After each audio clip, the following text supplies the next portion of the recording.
Hello mga ka-homies! Hapon nagluto ng pansit kabagan at gumala kami sa tabing ilog kasamang pamilya. Ngayong araw ay maaga pa lang nagising na ako dahil sa ulan.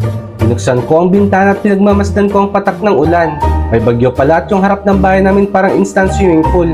At nakaramdam ako bigla ng gutom kaya dinefroze ko na yung manok sa ref. At pagkatapos ma-defroze ang manok ay sinimulan ko na maghiwa ng mga rekado. Ginisa ko na nga ang luya, bawang at manok. At naglagay na rin ako ng toyo, tubig at hinintay na kumulo ito. Sobrang perfect talaga ng adobong manok sa tag-ulan. At nang maluto ito ay sinimulan ko na magsandok na ulamin ko. Pagkatapos nung dumiretso na ako sa opisina ko sa aking kwarto. Napaisip ako ang swerte ko rin pala kahit umuulan. Di ko kailangang sumuong sa baha kaya super thank you Lord. Pagdating ng hapon naisip kong magmerienda. Pumunta ako ng park para maghanap ng kakainin. Bumili ako ng toge na dalawa sa aling nagbebenta. Bumili rin ako ng siomai kay kuya at nilagyan ko ng pampalasa.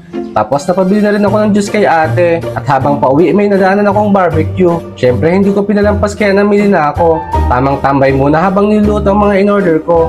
At pag uwi dumaan ako sa tindahan ng soft drinks. At pinasok ko na nga ito agad sa aking motor. Gusto ko lang sabihin na kapag may bagyo mag-imbak tayo ng pagkain.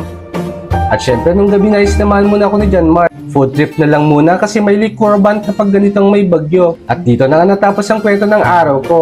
Salamat sa panood mga ka-homies. Ingat palagi. Salamat!